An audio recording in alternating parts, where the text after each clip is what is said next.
حکومت تلنگانہ نے اقلیتوں کی فلاح و بہبود کی سمت اہم قدم اٹھاتے ہوئے 2 نئی اسکیمات ریونت انا کا سہارا مسکینوں کے لیے اور اندرما مائنورٹی مہیلا یوجنا کا آغاز کیا۔ پسماندہ طبقات کو مالی مدد فراہم کرنے اور انہیں روزگار سے جوڑنے کے لیے تلنگانہ حکومت نے جمعہ کو 2 نئی اسکیمات متعارف کروائی ہیں۔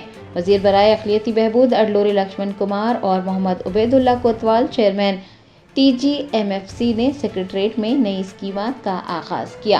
اسکیم ریونت انا کا سہارا مسکینوں کے لیے کے ذریعے پسماندہ مسلم طبقات جیسے فقراء جماعت، سنجارا مسلم اور کاشا مسلم جماعت کو موپیڈ، موٹر سائیکل اور 1 لاکھ روپے کی مالی مدد فراہم کی جائے گی، جس سے وہ روزی روٹی کما سکیں گے، جبکہ اندرما مہیلا اقلیتی یوجنا کے ذریعے بیواؤں، طلاق یافتہ، یتیموں اور غیر شادی شدہ خواتین کو 100% سبسڈی پر 50,000 روپے کی مالی مدد کی جائے گی، جس سے وہ چھوٹے کاروبار کر سکیں گی۔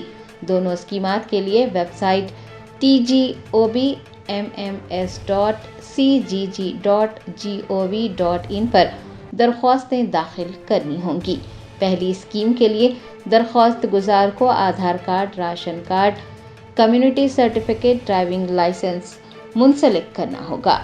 دوسری یعنی اندرما اقلیتی مہیلا یوجنا کے درخواست گزاروں کو Aadhaar card, ration card, cost certificate, آمدنی کا سرٹیفکیٹ، طلاق نامہ، خلا نامہ اور تنہا خواتین کو تحصیلدار کا سرٹیفکیٹ منسلک کرنا ہوگا۔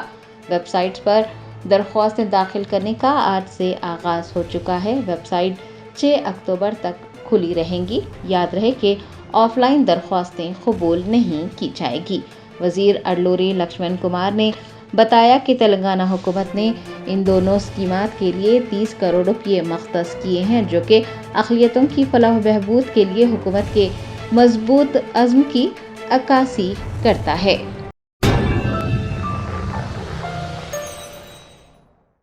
جرمنٹن super specialty hospital national award winner doctor Mir Jawad Zar Khan, German trained senior orthopaedic surgeon and director, ماہر ڈاکٹرز ڈاکٹر واصف اعظم اور doctor Bharavi Chanduri, senior cardiologist اور دیگر ڈاکٹرز نمایاں خدمات انجام دے رہے ہیں۔ Robotic surgery, advance cath lab, MRI، operation theatre, ICU، 2D ultrasound جیسی سہولیات سے آراستہ کارپوریٹ لیول ہاسپٹل، واجبی فیس میں ہر مرض سے شفا یابی کے لیے جرمنٹن سپر اسپیشلٹی ہاسپٹل، عطا پور۔